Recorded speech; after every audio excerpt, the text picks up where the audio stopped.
کردیم میدونم که تو برای یه دولت سکولار یا لاییک توی ایران ببخشید افغانستان مبارزه میکنی که در این حال مردم خودشون انتخاب کنن، خودشون دست داشته باشن که چی میخوان و روشنه برای برابری کامل زن و مرد و برابری کامل زن و مرد با وجود دولت مذهبی یا مذهب توی دولت نمیتونه وجود داشته باشه. این به یک نوع همون چیزهایی هست که مردم ایران هم دارن الان براشون مبارزه میکنن.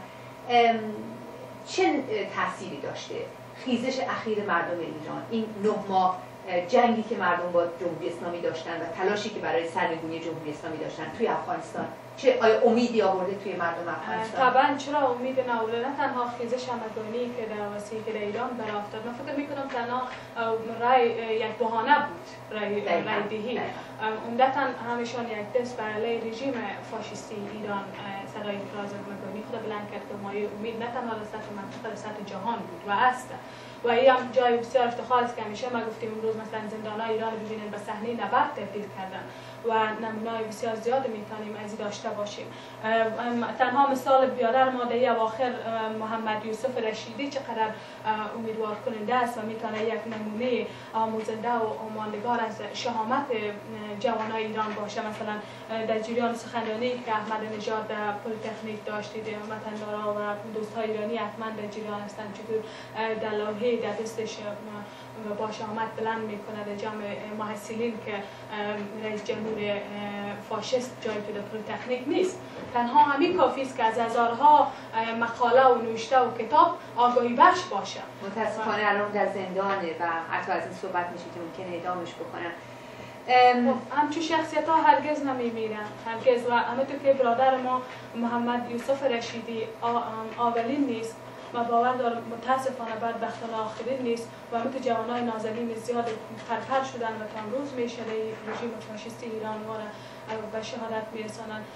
و فامیلایشان ما ضمن از اینکه تسلیت میگم و پیام ما برشان است که اندوهتان غمتان به نیرو تبدیل کنند و صدایتان بلندتر با مقاومت بیشتر برای دولت فاشیستی بلند کنند تا که وظیفه ما شماست. یا آرام میخوابند منتها رسالت و وظیفه خود به دوش شما ها میگذارند که درد مشترک داریم، زبان مشترک داریم. همونطور در افغانستان هم نمونه های ما داریم که با قلت وقت نمیشه و دوستا اشاره کنیم و میخواد است که خطرات را میپذیریم، چون به این عقیده هستیم که هیچ ملت به ملت دیگه آزادی نمیبخشه. آزادی یک ملت به بازوی خود ملت است که واسه من میشینه. خیلی ممنون ملالی.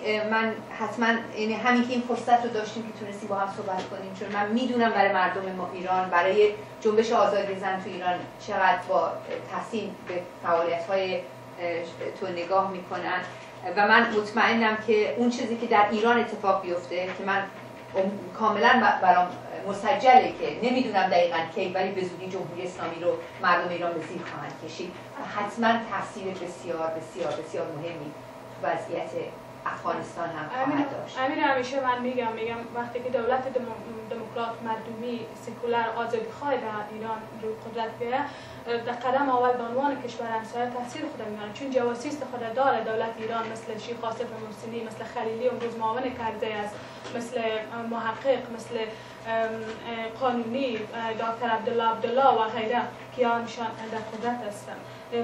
به امید روزی که دولت مردمی و دولت دموکرات سکولار در هر دو کشور روی کار بیاید، باز میگم این مشروط به مبارزه قاطع بر حق و خستگی ناپذیر ما شماست. در قدم اول نترس باید باشیم و همونطور که همیشه میگم آزادی زن، حقوق بشر دستگل نیست، خود آزادی که کشور خارجی به ما هدیه کنه. و برادر محمد یوسف رشیدی را هر کس اگر امرایش ارتباط هستند از این جای گرم مرا برسانند و به رشیدی ها برسانند. ببینید شما در قلب میلیون ها انسان آزادی خواه جای دارین و زنده هستیم بر همیشه. خیلی ممنون و واقعا لحظات پرشوری ما اینجا داریم توی شهر گوتنبرگ در این کنفرانس بین‌المللی که داره میره یه جنبش عظیم آزادی خواهانه و برابری طلبانه و سکولار بسازه. خیلی متشکرم. یک نکته مهم که به دوستای ایرانی همیشه ما گفتیم با استفاده از فرصت که هرگز با فرصت طلبای مثل موسوی و کروبی و غیره اجازه ندیم که از این جنبش همگانی که برای افتاده است استفاده کنن، مخصوصا که شما تجربه ریفورمیست مثل خاتمی را داریم. همچون ریفورمیست ها همیشه حفظ نظام های فاشیستی را میخواین، هرگز فریب نخورید. خیلی